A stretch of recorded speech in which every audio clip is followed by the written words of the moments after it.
नमस्कार, मैं कमलेश कबीर आपका एक बार फिर स्वागत करता हूं इस नए एपिसोड में। अगर आपको कोई व्यक्ति, चाहे वो राजनीतिक विश्लेषक है या फिर वो गोदी मीडिया से आता है या वामपंथी मीडिया से आता है, अगर वो ये कहता है कि सूत्रों के हवाले से उसको खबर मिली है, तो आप समझ जाइएगा कि वो चुनाव लगा रहा है, झूठ बोल रहा है। क्योंकि 2014 के बाद में ऐसा कोई जिसको कहें कि समय ही नहीं आया कि किसी को सूत्रों के हवाले से कुछ खबर मिल जाए। और हर बार ऐसा ही हुआ। राजस्थान में, मध्य प्रदेश में, छत्तीसगढ़ में आप उठा के देख लीजिए, उत्तर प्रदेश में आप उठा के देख लीजिए। आज तक जो है वो कोई कल्पना भी नहीं कर पाया था कि उत्तर प्रदेश में मुख्यमंत्री योगी आदित्यनाथ बनेंगे। फिर उसके बाद में भजनलाल शर्मा राजस्थान में जब मुख्यमंत्री बने, लगातार जो है वो मीडिया सूत्रों के हवाले से वसुंधरा राज्य की खबर मिल गई, उसकी खबर मिल गई, शिवराज सिंह चौहान के बारे में तमाम तरह की अफवाहें जो है वो हमने देखी है। और ये दोनों तरफ से, दोनों तरफ के मीडिया से होती है। तो यहाँ पे सिर्फ और सिर्फ ये लोग जो है वो आकलन कर सकते हैं, अपना जो है वो विश्लेषण कर सकते हैं कि इस तरीके की संभावना है, और अगर इस तरीके की संभावना है तो इसका ये परिणाम हो सकता है। लेकिन अगर कोई दावे से कहता है तो फिर आप मान के चलिए कि जले पर नमक छिड़कने का काम भारतीय जनता पार्टी करती आई है और इनके ऊपर करती रहेगी।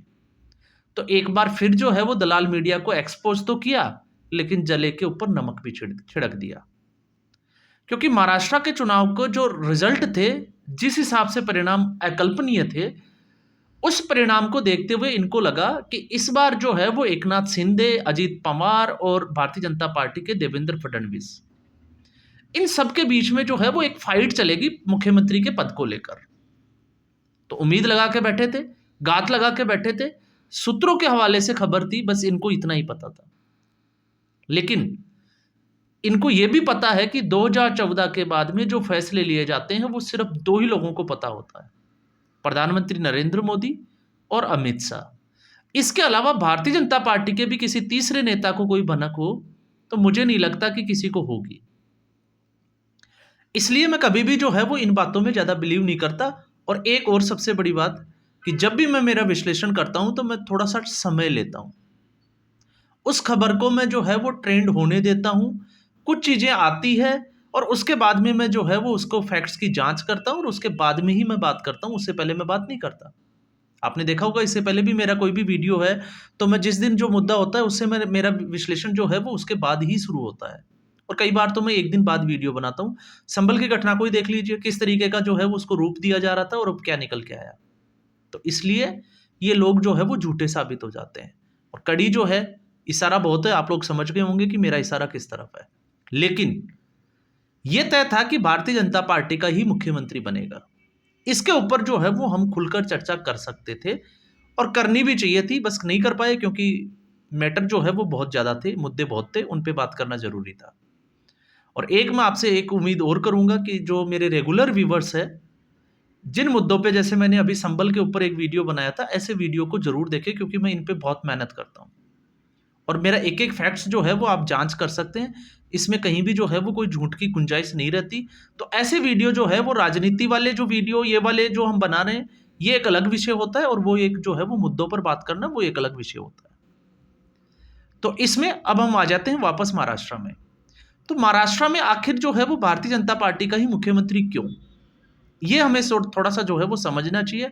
और अब तो आपको पता होगा कि खबर भी आ गई कि एकनाथ शिंदे ने सीधे तौर से कह दिया कि भारतीय जनता पार्टी जो है वो अपना किसी को भी मुख्यमंत्री बना ले।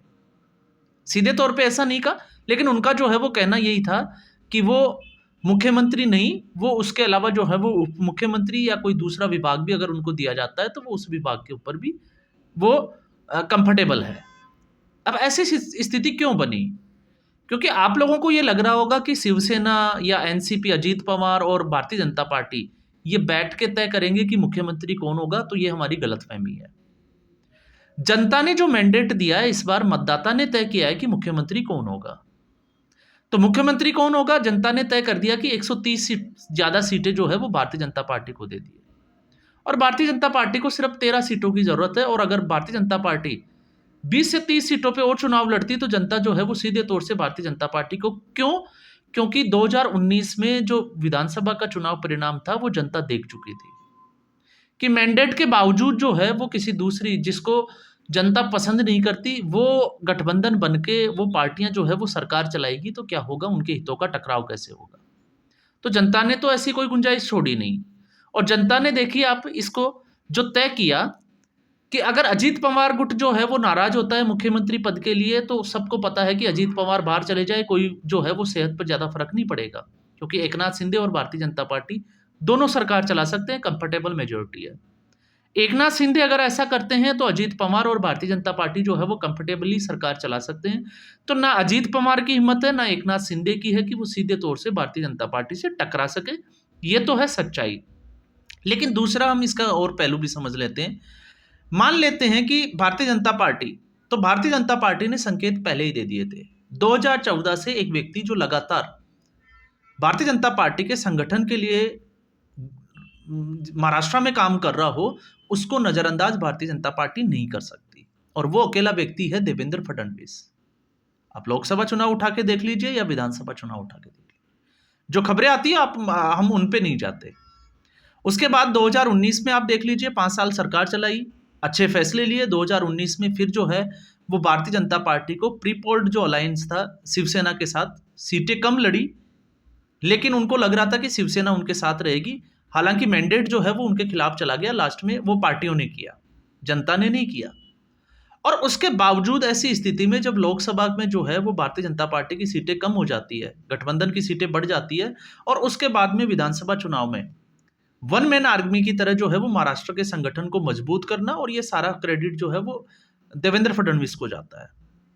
तो अगर लोकसभा की अगर ऐसा कुछ होता, तो लोकसभा चुनाव के बाद में भारतीय जनता पार्टी हो सकता था, अगर ऐसा दिमाग में होता, तो केंद्र की राजनीति में देवेंद्र फडणवीस को ले जाती, लोकसभा का चुनाव लड़ाती, लेकिन ऐसा नहीं किया, विधानसभा का चुनाव लड़ाया। दूसरा, देवेंद्र फडणवीस आरएसएस के जो है वो करीबी माने जाते हैं, नितिन गडकरी की तरह।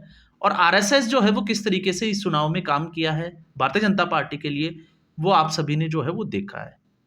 इसके अलावा अगर हम बात करते हैं पार्टियों की, तो एकनाथ शिंदे की सबसे पहले बात कर लेते हैं। तो एकनाथ शिंदे 2.5 साल जो है वो मुख्यमंत्री रहे, और ऐसा मुख्यमंत्री का जो पद है वो भारतीय जनता पार्टी ही दे सकती थी। एकनाथ शिंदे अगर उद्धव के साथ रहते तो उनका ये सपना कभी पूरा नहीं होता। तो ये एक जो है वो एकनाथ शिंदे के लिए।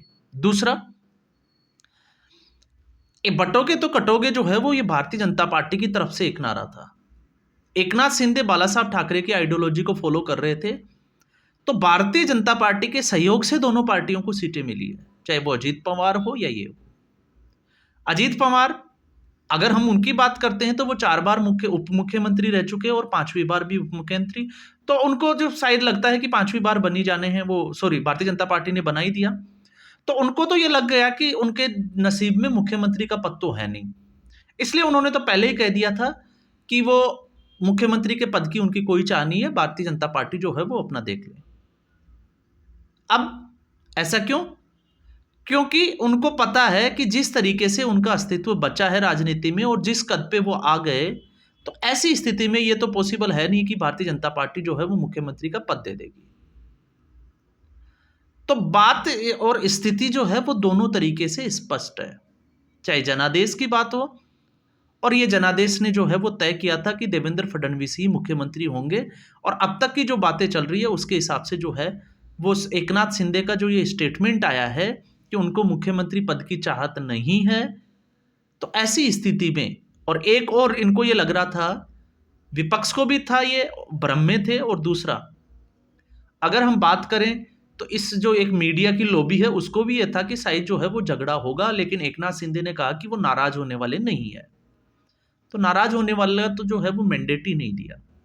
हाँ, अगर यहां पे भारतीय जनता पार्टी की 20 से 30 सीटें कम होती तो हम बात कर सकते थे। और फिर देवेंद्र फडणवीस की राजनीति आप देख लीजिए।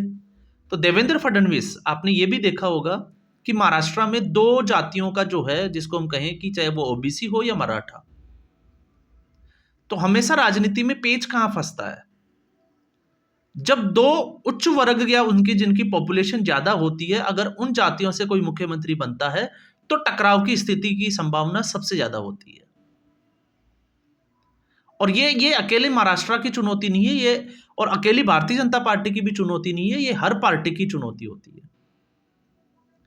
तो यहां पर देवेंद्र फडणवीस जो है वो ना तो मराठा है, ना वो जो है वो ओबीसी से आते हैं, वो ब्राह्मण है, इसलिए न्यूट्रल चले गए। तो ऐसा कि मराठा नाराज हो जाएंगे या फिर ओबीसी वाले नाराज हो जाएंगे, ऐसा तो जो है वो इसमें साफ तौर से संकेत जाता भी नहीं है।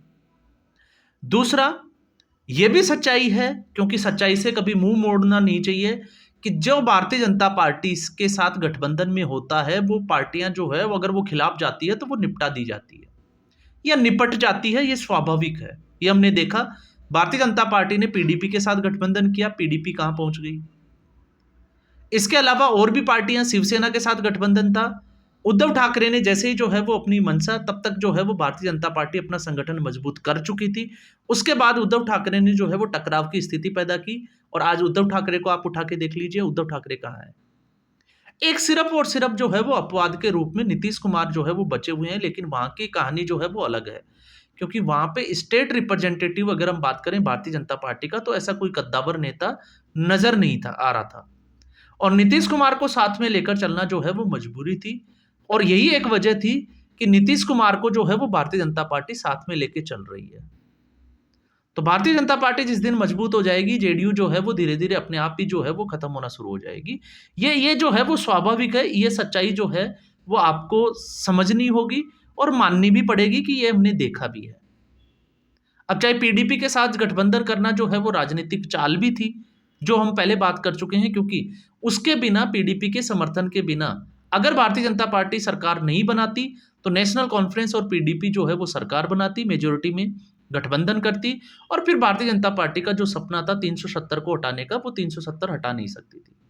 तो भारतीय जनता पार्टी ने बड़ी ही चालाकी के साथ पीडीपी के साथ गठबंधन किया, एक समय तक उसको लेके गए, और फिर उसके बाद में जो है वो ऐसे समय में गठबंधन तोड़ा कि उसके बाद राष्ट्रपति शासन लगा और कुछ गुंजाइश भी नहीं छोड़ी। तो वो एक पूरी जो है वो प्लानिंग का पार्ट था। तो इसके अलावा तो बाकी तो भारतीय जनता पार्टी, और भारतीय जनता पार्टी एकनाथ शिंदे की भी पार्टी को पता है, और अजीत पवार की एनसीपी को भी पता है कि भारतीय जनता पार्टी अब महाराष्ट्र में जो है वो अपने वजूद पर खड़ी हो सकती है, और उसने जो है वो साबित करके दिखाया है। इसलिए सीटें भले ही जो है वो स्ट्राइक रेट एकनाथ शिंदे का ज्यादा हो, लेकिन, और चाहे अजीत पवार का, लेकिन वो इससे पीछे इसलिए हट गए, वो उस टकराव की स्थिति में नहीं आना चाहते, क्योंकि उनको पता है कि अगर ऐसा करेंगे तो भारतीय जनता पार्टी को सिर्फ 13 एमएलए की जरूरत है, और वो उनकी पार्टियां टूट सकती है। ये भी एक बहुत बड़ी बात है, चाहे आप इसको डर मानिए चाहे कुछ भी कहिए, क्योंकि खबरें यह भी आ रही है कि उद्धव ठाकरे के कुछ एमएलए जो है वो अब एकनाथ शिंदे के संपर्क में है, लगभग 12 से 13 के। अब क्या खबर है वो मैं उसमें नहीं जाना चाहता, क्योंकि ये भी उसी एक मीडिया की देन है, जो लगातार जो है वो पैसा फेंकने की बात करते हैं और तमाम तरह की बात करते हैं। तो इसलिए ये सारा जो है वो भ्रम रहता है, और भ्रम इसलिए क्योंकि सूत्रों के हवाले से खबर जो दी जाती है 2014 के बाद में, जो मैंने नोटिस किया है, क्योंकि उससे पहले तो मैं इतना ज्यादा राजनीति में जो है वो एक्टिव भी नहीं था और मुझे समझ भी नहीं थी, लेकिन जो मैंने समझा है वो ये समझ में आया है कि 2014 के बाद में तो सूत्रों के हवाले से खबर जो है वो गलत ही साबित होती है। मीडिया जो है वो अपनी टीआरपी के लिए इस तरीके के थंबनेल और जो है वो हेडलाइन बना के आपको जो है वो एक साथ, जिसको हम कहें कि पकड़ के रखना चाहे, आपको अट्रैक्ट करे, वो एक अलग बात हो सकती है। तो एक बार फिर जो है वो भारतीय जनता पार्टी ने साबित कर दिया कि आपकी जो सूत्रों के हवाले की जो खबर है वो जले पर नमक छिड़कना है। जिस तरीके से आप आकलन करते हो, भारतीय जनता पार्टी उससे अलग चलती है। तो आज के एपिसोड में, इस एपिसोड को मैं ज़्यादा लंबा भी नहीं खींचूंगा, क्योंकि आप सब लोग जो है वो इस परिदृश्य को अलग अलग चैनलों पे देख भी रहे होंगे। तो आज के एपिसोड में बस इतना ही। उम्मीद करूंगा ये एपिसोड वीडियो आपको पसंद आया होगा। लाइक करें, शेयर करें, चैनल जरूर सब्सक्राइब करें। धन्यवाद।